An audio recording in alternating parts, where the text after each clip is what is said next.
میرے بھائیوں، پچھلے چند جمعوں سے نماز کے بارے میں بات چل رہی تھی، مسنون نماز کا طریقہ۔ تو آج اس سلسلے کا آخری خطبہ ہے۔ جو چیزیں باقی رہ جائیں گی انشاءاللہ، وضو کا طریقہ، جنازے کے مسائل اور اس کا طریقہ، نماز جنازہ کا، اس کے علاوہ بھی وہ انشاءاللہ رمضان المبارک کے بعد ہم کریں گے۔ اللہ تبارک و تعالیٰ نے یہاں بیان فرمایا ہے وَأَقِمِ الصَّلَاةَ، نماز قائم کر۔ إِنَّ الصَّلَاةَ تَنْهَا عَنِ الْفَحْشَاءِ وَالْمُنْكَرِ، بے شک نماز بے حیائی اور برائی سے روکتی ہے۔ میں اگر نماز پڑھتا ہوں اور بے حیائی کے کام بھی کرتا ہوں، اللہ کا یہ فرمان غلط نہیں ہو سکتا کہ نماز تو بے حیائی اور برائی سے روکتی ہے۔ اگر میں نماز پڑھ کر بھی بے حیائی اور برائی کے کام کرتا ہوں، اس کا مطلب یہ ہے کہ میری نماز وہ نماز نہیں ہے جو مقصود ہے، جو مطلوب ہے۔ یہ نماز مجھے اگر بے حیائی سے نہیں روک رہی تو دراصل مجھے دیکھنا چاہیے کہ میری نماز میں کوئی کمی ہے، وگرنہ اللہ کا فرمان کبھی غلط نہیں ہو سکتا کہ نماز واقعی بے حیائی اور برائی سے روکتی ہے۔ مجھے اپنی نماز کی فکر کرنی چاہیے کہ میری نماز میں کیا کمی ہے، کیا اس میں مزید ضرورت ہے اس کی اصلاح کی۔ میرے بھائیوں، آج کا جو موضوع ہے وہ ہے نماز میں جائز کام اور نماز میں ناجائز ممنوع کام۔ نماز میں بامر مجبوری کپڑے یا ٹشو وغیرہ میں تھوکنا یا نزلہ صاف کرنا یہ جائز ہے۔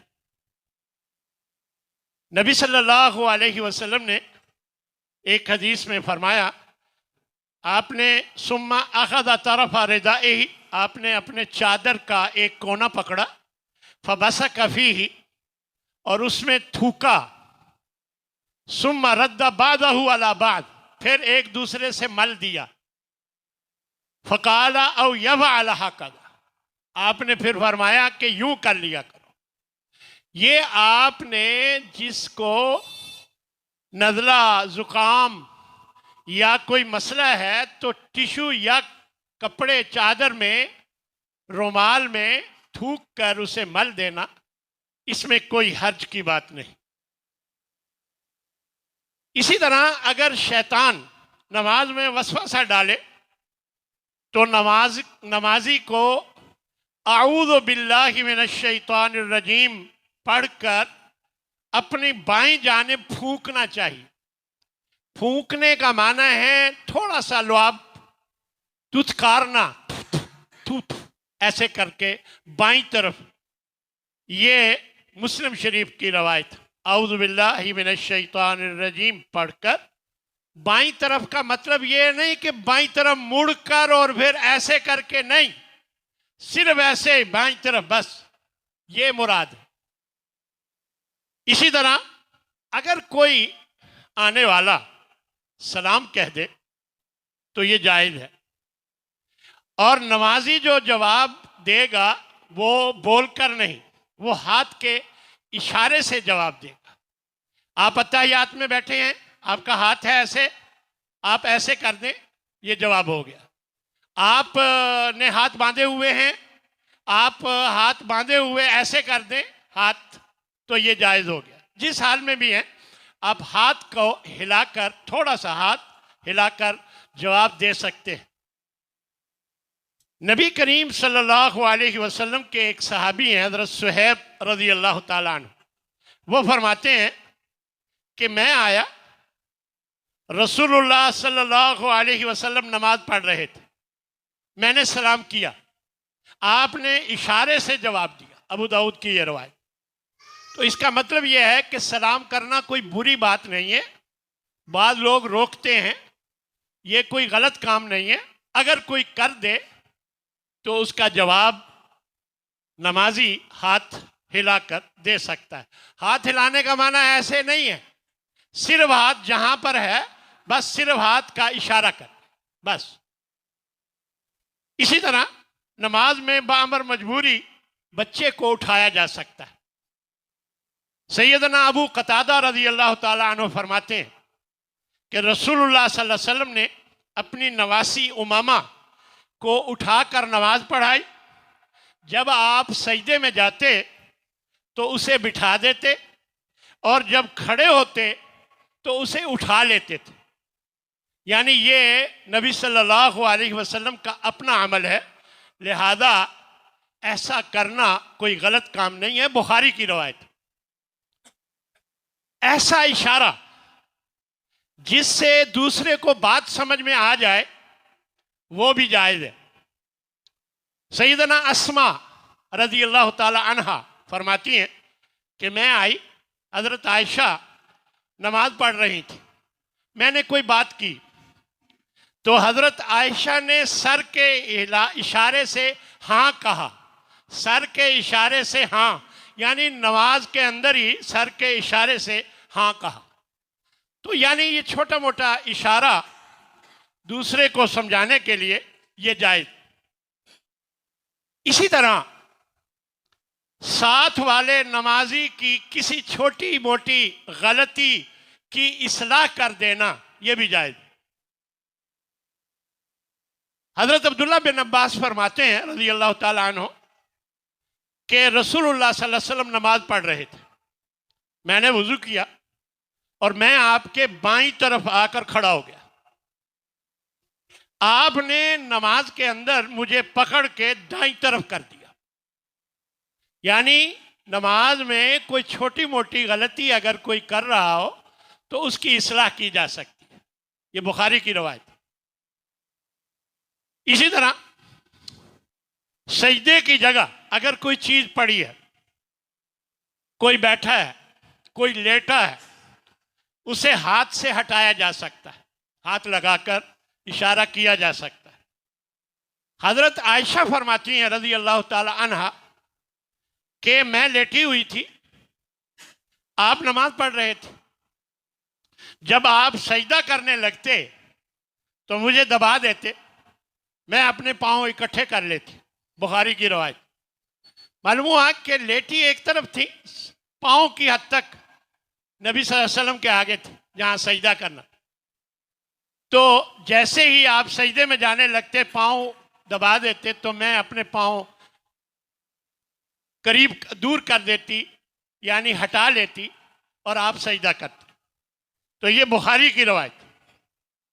اسی طرح کسی ہنگامی معاملہ میں نماز کو مختصر کیا جا سکتا ہے۔ آپ نے نماز شروع کی، کوئی خیال آ گیا یا کوئی مسئلہ درپیش ہو گیا اور اب آپ نماز کو ذرا مختصر کر دیں۔ مختصر کا یہ معنی نہیں کہ 4 رکعتوں والی 3 رکعتیں پڑھ لیں، نہیں، مختصر کا معنی ذرا جلدی جلدی اسے پڑھ لیں، تو اس میں قرات کم کر لیں، تسبیحات میں زیادتی کی بجائے کمی کر لیں، تو یہ جائز۔ آپ صلی اللہ علیہ وسلم فرماتے ہیں کہ بعض دفعہ میرا جی چاہتا ہے کہ میں لمبی نماز پڑھاؤں، لیکن میں سنتا ہوں کہ بچے رو رہے ہیں تو میں نماز کو مختصر کر دیتا ہوں۔ اس کا مطلب آپ صلی اللہ علیہ وسلم کا یہ طریقہ ہے کہ کسی وجہ سے اگر نماز کو مختصر کرنا پڑے تو جائز، تاکہ اس کی ماں کو تکلیف نہ پہنچے۔ یعنی رحمت للعالمین نبی صلی اللہ علیہ وسلم ماں کو بچے کے رونے کی وجہ سے تکلیف پہنچانے سے بچانے کے لیے نماز کو مختصر کر دیتے تھے۔ اسی طرح اگر نماز میں کسی وجہ سے رونا آ جائے تو اس میں کوئی حرج کی بات بالکل نہیں. نماز میں رونے میں کوئی حرج نہیں.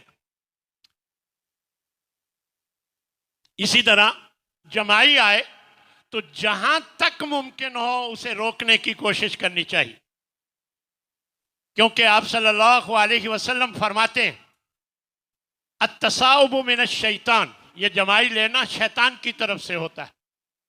فَإِذَا تَصَاءَبَ أَحَدُكُمْ، جب بھی تم میں سے کوئی جمائی لے فَلْيَكْظِمْ مَا اسْتَطَاعَ، جتنی طاقت ہے اسے روکے، یعنی روکنے کی پوری کوشش کرے، ہاتھ رکھ کر، رومال آگے رکھ کر، ہاتھ منہ پہ رکھ کر اسے روکنے کی کوشش کرے. اسی طرح مجبوری کے وقت نماز میں ٹیک لگانا جائز. ام قیس رضی اللہ تعالی عنہ فرماتی ہیں کہ جب رسول اللہ صلی اللہ علیہ وسلم بوڑھے ہو گئے اور آپ کا جسم بھی کچھ بھاری ہو گیا تو آپ نے اپنی جائے نماز میں ایک ستون گاڑ دیا، کوئی چیز گاڑ دی جس پر آپ اس کے ساتھ ٹیک لگا لیتے تھے نماز میں. صاف ظاہر ہے یہ نماز گھر کی بات ہے، جائے نماز جو آپ کی گھر میں جا نماز کی جگہ تھی وہاں آپ نے یہ کیا تھا. اسی طرح نماز میں اگر کسی ضروری کام کے لیے مثلا کوئی دروازہ کھولنا پڑ جائے اور وہ دروازہ قبلہ رخ ہو، قبلے کی سمت چلا جانا ہو، یعنی قبلے کی سمت وہ دروازہ ہو، تو اس کو کھولنے میں کوئی حرج نہیں. نبی صلی اللہ علیہ وسلم کا سے یہ عمل ثابت ہے. سیدہ عائشہ فرماتی ہیں رضی اللہ تعالی عنہ کہ ایک مرتبہ میں نے دروازہ کھٹکھٹایا جبکہ آپ رسول اللہ صلی اللہ علیہ وسلم نفل نماز پڑھ رہے تھے. دروازہ قبلہ کی سمت تھا. میں نے دروازہ کھٹکھٹایا، آپ تھوڑا سا آگے چل کر آئے، دروازہ کھولا اور پھر واپس مصلی پہ چلے گئے، لوٹ گئے.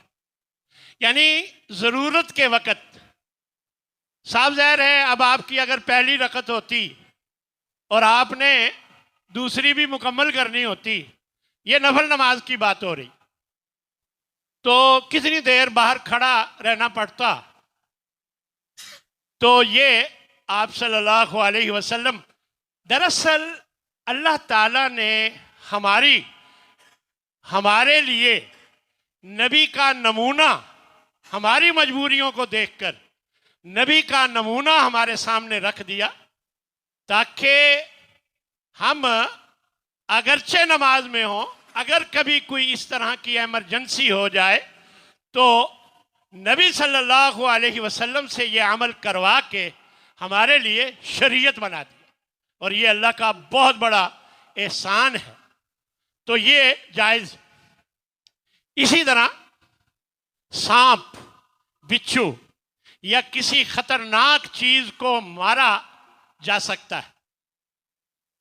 آپ فرماتے ہیں اقتلوا الاسودین، دو کالے زہریلے جانوروں کو مار دو فی الصلاۃ، نماز میں، الحیہ والعقرب، ایک سانپ اور ایک بچھو.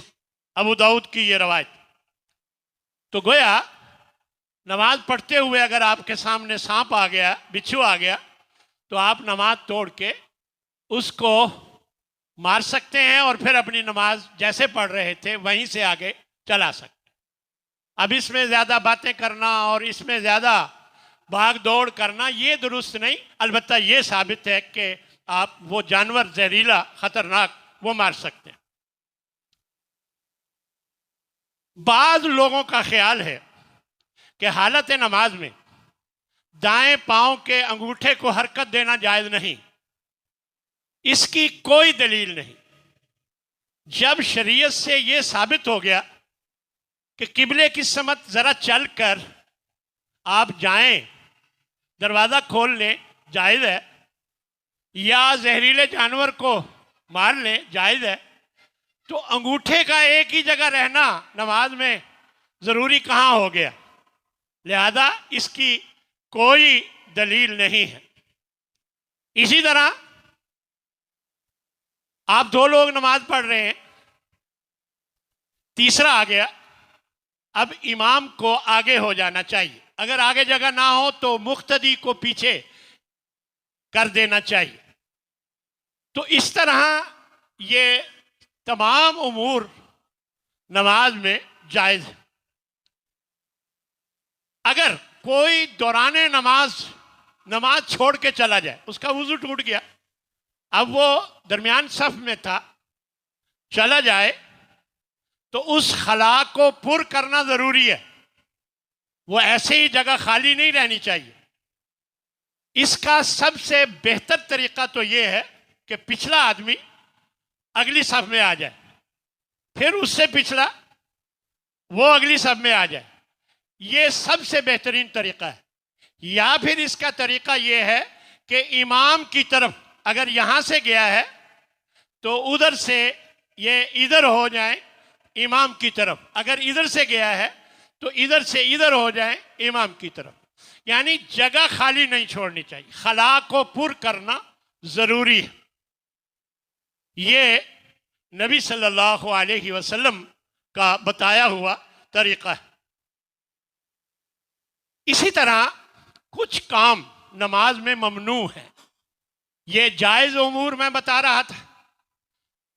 نماز میں کسی قسم کی کوئی بات کرنا یا چھینک کا جواب دینا درست نہیں۔ حضرت معاویہ بن الحکم فرماتے ہیں رضی اللہ تعالیٰ عنہ کہ بین انا اصلی مع رسول اللہ، ایک موقع پر میں نماز پڑھ رہا تھا نبی صلی اللہ علیہ وسلم کے ساتھ، اذ عطس رجل من القوم، لوگوں میں سے ایک آدمی کو چھینک آئی، فقلت یرحمک اللہ، میں نے کہہ دیا یرحمک اللہ۔ تو جب نماز ختم ہوئی تو آپ نے مجھے بلا کر بتایا ان هذه الصلاة لا يصلح فيها شيء من كلام الناس، یہ جو نماز ہوتی ہے اس میں لوگوں کے ساتھ کسی قسم کی بات جائز نہیں ہوتی، یعنی یہ یرحمک اللہ کہنا نماز میں ٹھیک نہیں، جب نماز کے علاوہ ہو تو ضرور کہنا چاہیے، یہ مسلم کی روایت۔ اسی طرح ہونٹ بند کر کے محض دل میں پڑھنا یہ مناسب نہیں، درست نہیں، بلکہ ہونٹ کھول کر زبان سے آہستہ آہستہ پڑھنا چاہیے، کیونکہ صحابہ فرماتے ہیں کہ جب نبی صلی اللہ علیہ وسلم نماز پڑھ رہے ہوتے تو ہمیں قراءت پڑھتے ہوئے آپ کی داڑھی مبارک ہلتے ہوئے نظر آتی۔ اس کا کیا مطلب ہے کہ آپ ہونٹ کھول کر آہستہ پڑھتے تھے، زبان سے پڑھتے تھے، داڑھی ہلتے ہوئے نظر آتی تھی۔ تو یہ صحابہ کا کہنا ہے، لہذا یہاں سے معلوم ہوا کہ زبان سے پڑھنا ضروری ہے، صرف دل میں پڑھنا کافی نہیں ہے، اور آہستہ پڑھا جائے۔ اسی طرح بال باندھنا اور کپڑے سمیٹنا بھی منع ہے۔ بال باندھنا اور کپڑے سمیٹنا، بال باندھنے کا تعلق عورتوں سے ہے، جیسے یہ جوڑے بنا لیتی ہیں، یہ ویسے بھی منع ہے اور نماز میں خاص طور پر منع ہے۔ اور اسی طرح کپڑے سمیٹنے کا مطلب میرا پورا بازو ہے، میں نے آگے بازو کو اکٹھا کر لیا ہے، تو یہ ٹھیک نہیں ہے۔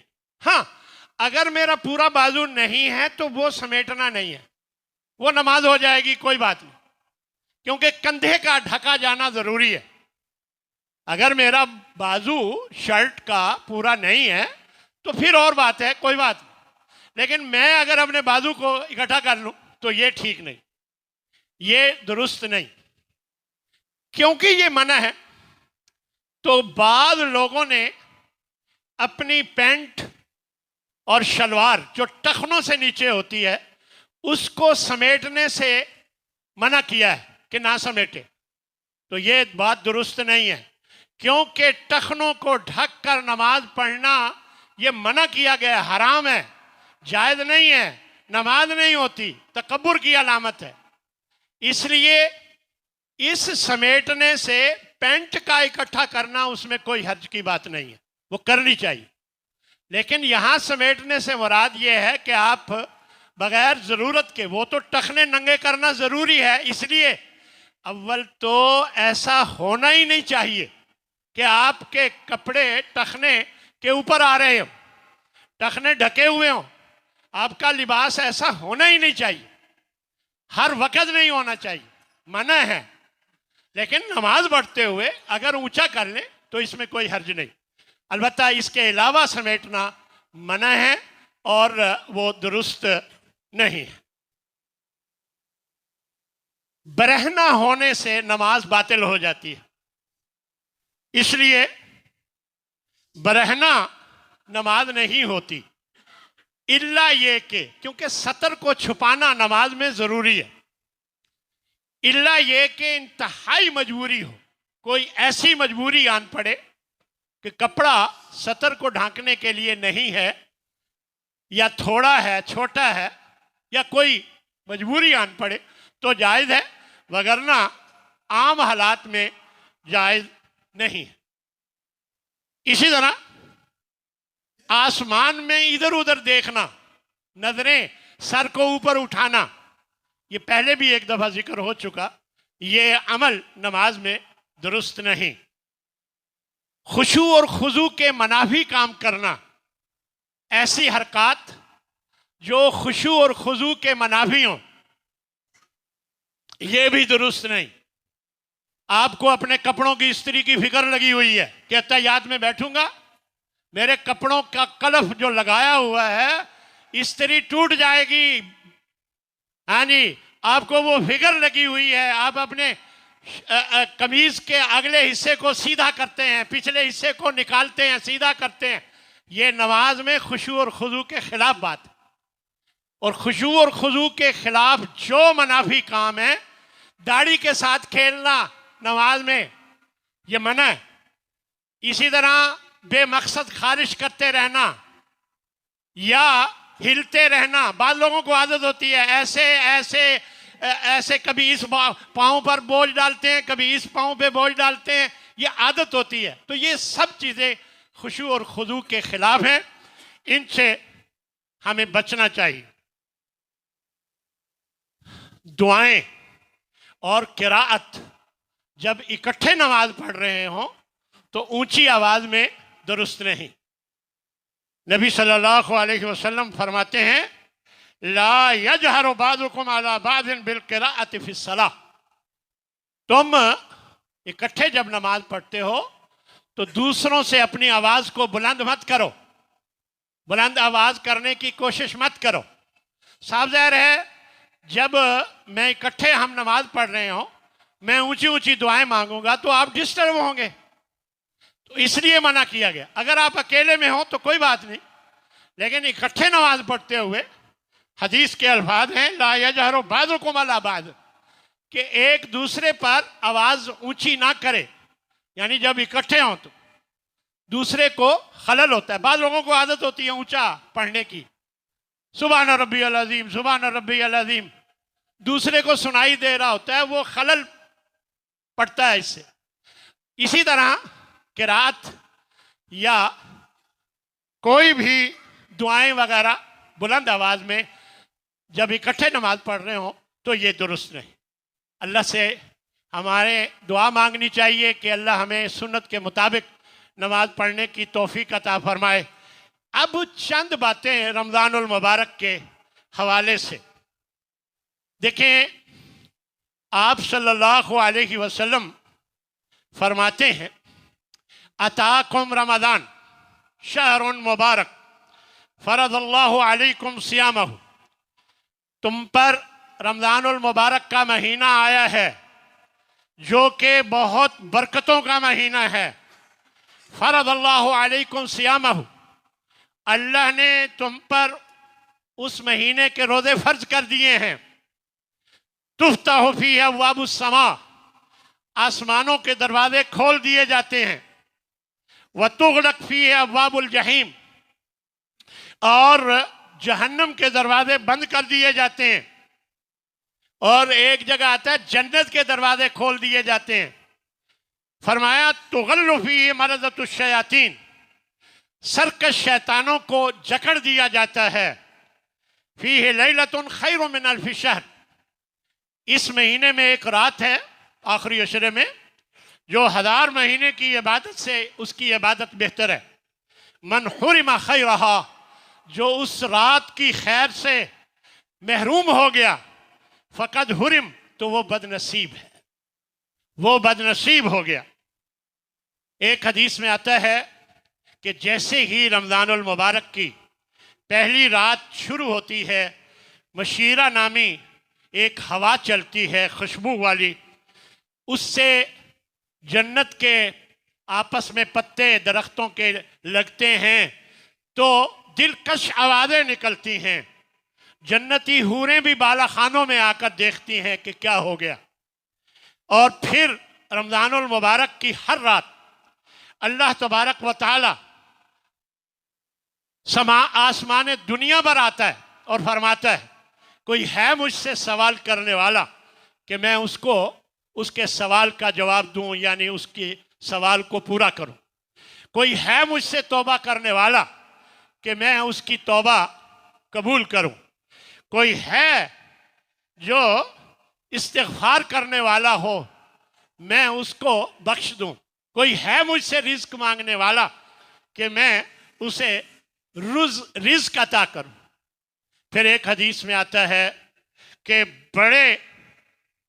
بہت سارے لوگوں کو اللہ تبارک و تعالی دوزخ سے آزاد کرتا ہے، ہر رات آزاد کرتا ہے دوزخ سے، اور آخری رات جتنی پورے مہینے میں آزاد کیے ہوتے ہیں اتنی آخری رات میں اتنے اور کرتا ہے۔ یہ اللہ تبارک و تعالی کی خاص عنایت۔ اور ایک حدیث میں یہ جو ابھی میں نے حدیث سنائی اس سے ملتی جلتی کچھ باتیں ہیں اور کچھ اضافی چیزیں۔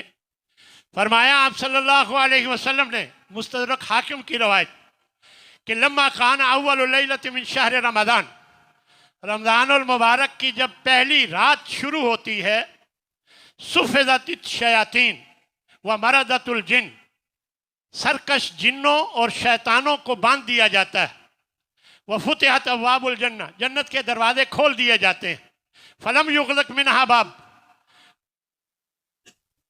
جنت کے دروازے کھول دیے جاتے ہیں اور کوئی دروازہ بند نہیں رہتا، وغلقت ابواب النار، جہنم کے دروازے، یعنی جنت کے دروازے کھول دیے جاتے ہیں، کوئی دروازہ بند نہیں رہتا، اور جہنم کے دروازے بند کر دیے جاتے ہیں، کوئی دروازہ کھلا نہیں رہتا۔ اور فرمایا پھر ایک منادی والے کو بھیجا جاتا ہے، ینادی منادن، ایک منادی کرنے والا آواز لگاتا ہے، یا باغی الخیر اقبل، اے نیکی کرنے والے، اے نیکی کا ارادہ کرنے والے، نیکی چاہنے والے آگے بڑھ، ویا باغی الشر اقصر، اور اے برائی کرنے والے اب تو ٹھہر جا، اب تو باز آ جا، وَلِلَّهِ عُتَقَاء مِنَ النَّارِ، پھر اللہ ہر رات بہت سے لوگوں کو جہنم سے آزاد کرتا ہے، وَذَلِكَ كُلَّ لَيْلَةٍ، اور یہ تمام راتیں یہ ہوتا رہتا ہے۔ تو میرے بھائیو، یہ رمضان المبارک بڑے برکتوں کا مہینہ ہے، اس میں چند احتیاطیں ہیں جو ہمیں کرنی چاہیے، اپنی روٹین میں تھوڑی سی بہتری لانی چاہیے۔ ایک تو نمازوں کی پابندی باقاعدہ کرنی چاہیے، سستی سے بچیں۔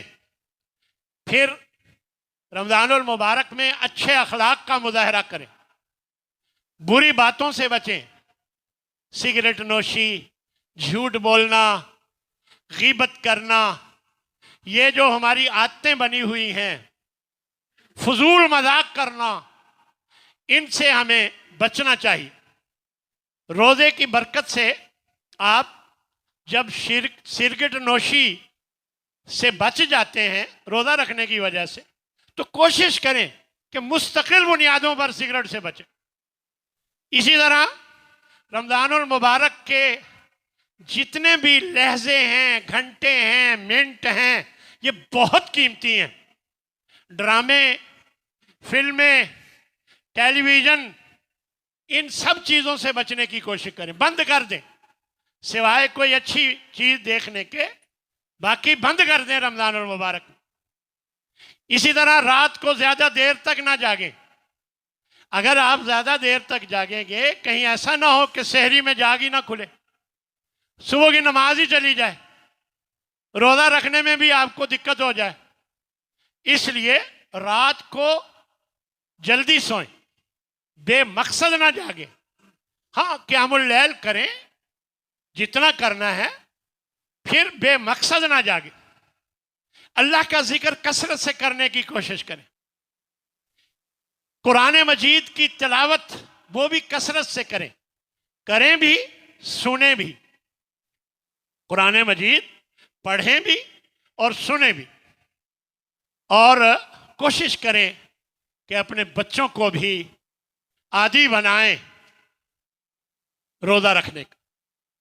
میں جب میرے بچے چھوٹے تھے، مجھے اچھی طرح یاد ہے کہ میں اپنے بچوں کو کہتا تھا، ابھی ان پر روزہ فرض نہیں تھا، بھئی یہ جو چھوٹے بچے ہوتے ہیں نا، ان کے دن میں 2 روزے ہوتے ہیں، ایک صبح سے لے کر ظہر تک، ہاں جی، اور پھر ایک ظہر سے مغرب تک۔ یعنی اس میں یہ ہوتا تھا کہ وہ ظہر تک کچھ کھاتے پیتے بغیر رہتے، اور پھر ظہر سے کھانا کھا لیتے، پانی پی لیتے، پھر شام تک پھر کچھ کھاتے پیتے بغیر رہتے۔ خیر، یہ ایک طریقہ ہے، کوئی مسنون طریقہ نہیں ہے، بچوں کو عادی بنانا چاہیے۔ چاہے 2 گھنٹے کے لیے روزہ رکھوائیں، انہیں کہیں جی آپ چھوٹے بچے ہیں، آپ کا 2 گھنٹے کا، آپ کچھ بڑے ہیں آپ کا 5 گھنٹے کا، آپ اس سے بھی بڑے ہیں تو آپ کا 6 گھنٹے کا، 7 گھنٹے کا۔ اس طرح عادی بنائیں بچوں کو، تاکہ وہ جب بڑے ہو جائیں، روزہ رکھنے کے قابل ہو جائیں، تو پھر ان کو دقت نہ، وہ عادی ہو۔ اسی طرح یاد رکھیں، روزہ چھوڑنا بہت بڑا گناہ ہے۔ بغیر وجہ کے کوئی اگر ایک روزہ چھوڑ دے، پوری زندگی کے روزے رکھتے رہے برابر نہیں ہو سکتا، پوری زندگی کے روزے رکھتا رہے۔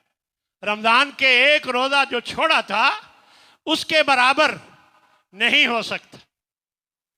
نبی صلی اللہ علیہ وسلم فرماتے ہیں کہ جب میں معراج پر گیا، مجھے کچھ لوگ دکھائے گئے، فَإِذَا أَنَا بِقَوْمٍ مُعَلَّقِينَ بِعَرَاقِيبِهِ، میں کیا دیکھتا ہوں کہ کچھ لوگوں کو الٹا لٹکایا گیا ہے، اور مُشَقَّةً أَشْدَاقُهُمْ، ان کی باچھیں چیری جا رہی ہیں، يَسِيلُ أَشْدَاقُهُمْ دَمًا، ان کی باچھوں سے خون بہ رہا ہے۔ فَقُلْتُ مَنْ هَؤُلَاء، میں نے پوچھا یہ کون لوگ ہیں؟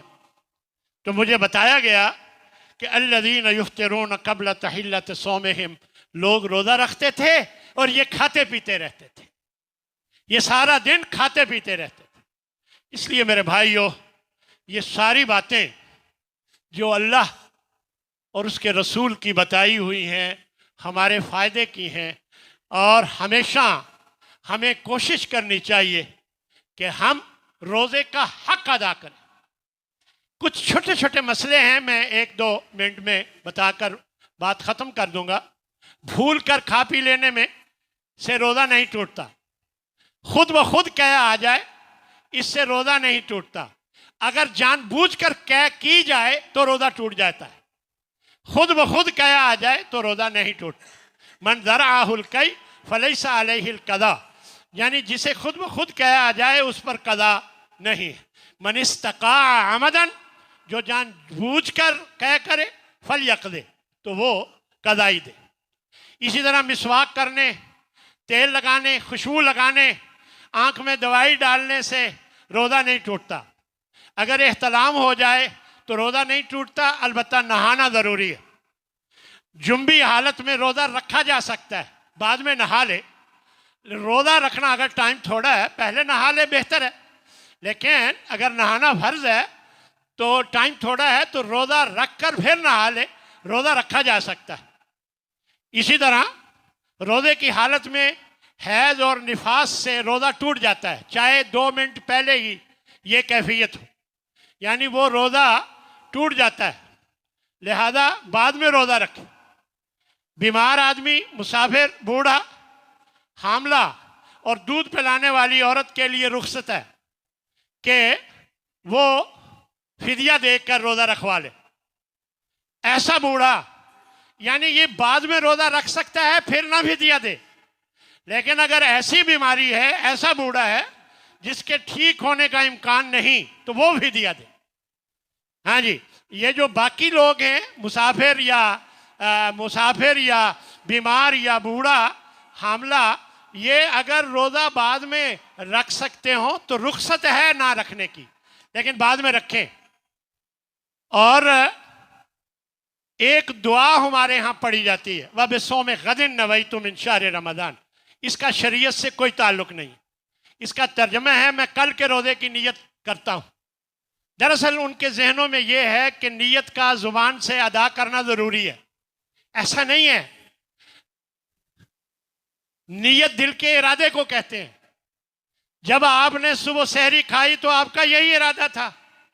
اب یہ کہنا کہ میں کل کے روزے کی نیت کرتا ہوں، اور ویسے ہی چاند کے اعتبار سے مغرب اگلا دن شروع ہو جاتا ہے، مغرب سے سورج کے اعتبار سے 12 بجے کے بعد اگلا دن شروع ہو جاتا ہے، تو صبح کو ہم جب بیٹھے ہوتے ہیں روزہ رکھتے ہوئے، ہر لحاظ سے ہم اگلے دن میں ہوتے ہیں۔ اور میں اگر کہوں میں کل کے روزے کی نیت کرتا ہوں تو یہ الفاظ ہی غلط ہیں۔ یہ ہندوستان میں بیٹھ کے بعض علماء نے یہ الفاظ مقرر کیے، اس کا شریعت سے کوئی تعلق نہیں۔ ہاں، اگر کوئی ایسا پڑھ لے تو اس کے روزے میں کوئی خرابی نہیں ہوگی، روزہ ٹھیک ہو جائے گا، لیکن یہ مسنون طریقہ نہیں۔ اللہ تعالی ہم سب کو روزے کا حق ادا کرنے کی توفیق عطا فرمائے۔ وآخر دعوانا ان الحمد للہ رب العالمین۔